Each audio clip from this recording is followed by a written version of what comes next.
Welcome to the Heidi Thorne Show. I'm your host, Heidi Thorne, and in this podcast, I share my real-world self-publishing and small business experience with you. Before we get started, I just want to remind you to like, comment, share, follow, and subscribe.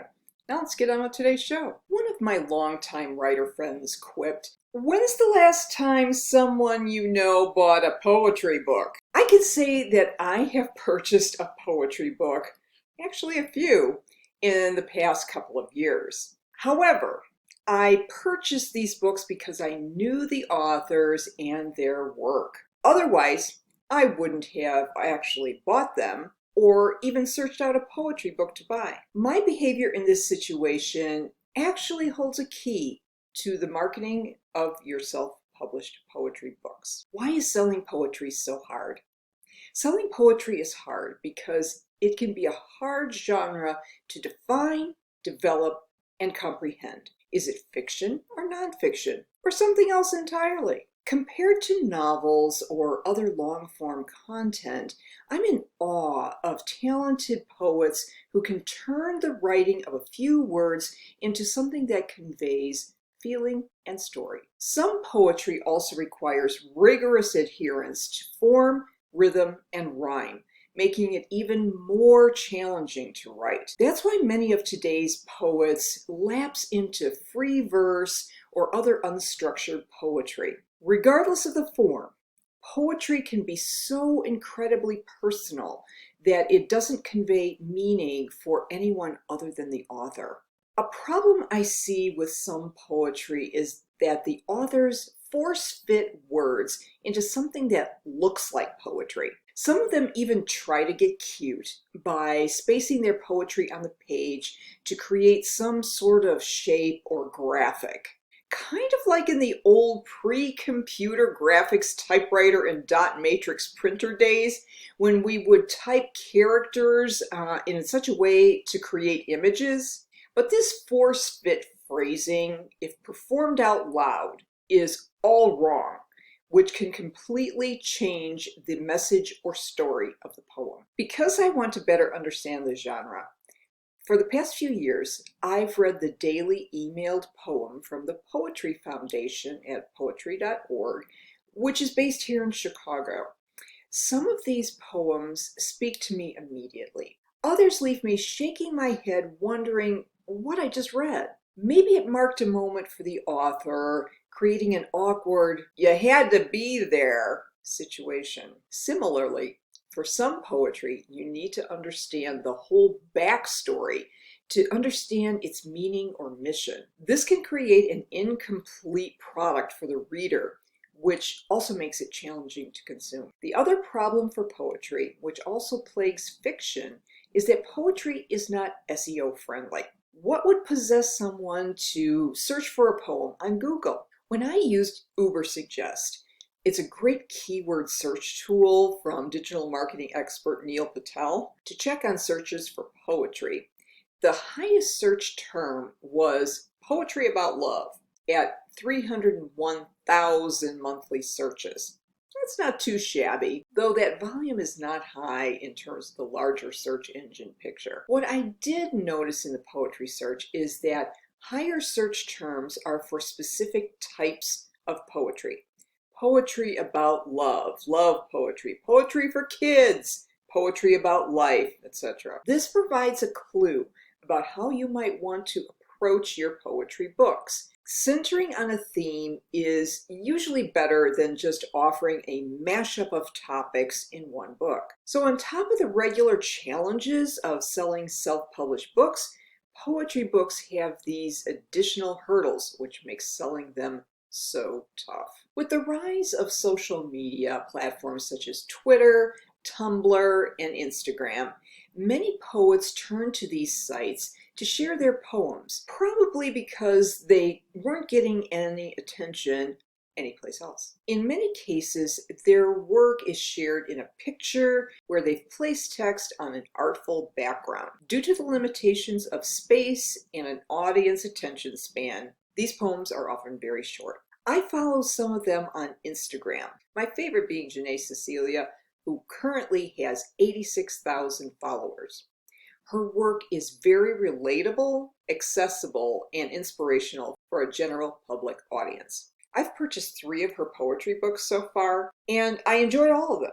I'd suggest looking at her Instagram profile for some ideas on building an audience and selling poetry these days, especially on Instagram. While her work is very short, if your work is longer, consider excerpts of longer poems in your Instagram posts. There are other poets like her on Instagram that I follow, but I think her work and Instagram activity are worthy of note. To find more Instagram poets to follow, go to Discover on your Instagram profile and type in the hashtag Poets of Instagram. Because literary poetry, like literary fiction, can appeal to elitist writers and readers, these Instagram poets have often been slammed as not being real poets. But as I've discovered through my poetry reading, the Instagram poet's ability to appeal to real readers is very real. I think they may have started to break the curse of marketing and selling poetry. If you want the masses to buy your work, you've got to bring it to the masses. This is an important lesson for poets, as it is always for other authors. You need to build your author platform. Here's how using Instagram for your poetry can reveal your poetry writing weaknesses. On Instagram, you are allowed to post a static graphic of your poetry or excerpt. That's a less scary form of content to develop. You don't have to speak or be on camera. Let me explain why posting your poetry content on Instagram as video posts or reels will expose your poetry writing weaknesses. Poetry is an oral tradition and performance genre. I think this is one reason why so much self-published poetry is so bad. Poets don't read their work out loud or in front of others, even virtually on video. Like reading your novel out loud to catch awkward passages and errors, reading poetry aloud is a good way to hear if your poem sounds good. So if you want to build your poetry skill, try posting a reading of it as an Instagram post or a shorter Reels post. Even if you don't publicly post it, at least read your poems out loud before you publish them anywhere. Even better would be to have someone else read your poems to you out loud, whether that's in person or by video.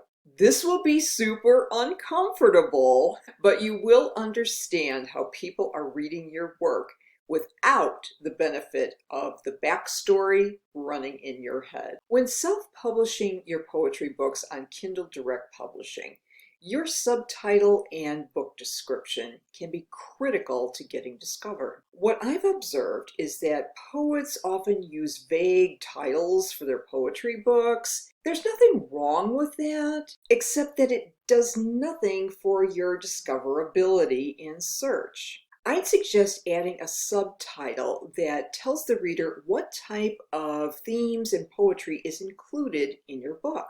For example, let's say your poetry book is titled something like Detours. Yeah, that has zero search value.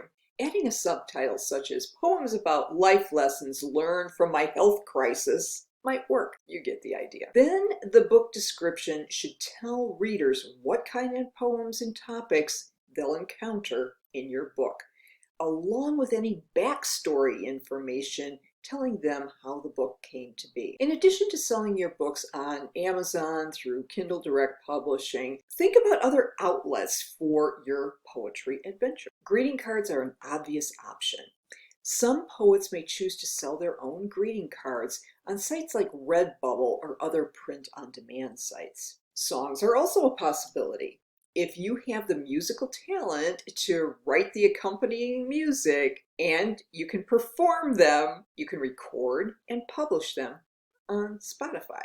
But you could also, in addition to your self-publishing, you could pursue some paying markets that are more along the traditional publishing model. To learn more about markets who buy poetry and songs, buy the current editions of The Poets Market and Songwriters Market, published by Writer's Digest Books. Like the Writer's Market directories that they publish, these books offer a wealth of information. Let me tell you about my first poetry book, but maybe not my last. I sort of published my first book of poetry in my sophomore year in high school. I was failing honors English miserably, including a failed midterm on Shakespeare's Macbeth. It's too long a story to explain why that may have happened, but as a final course project, we could write a book of poetry or write some other stupid paper.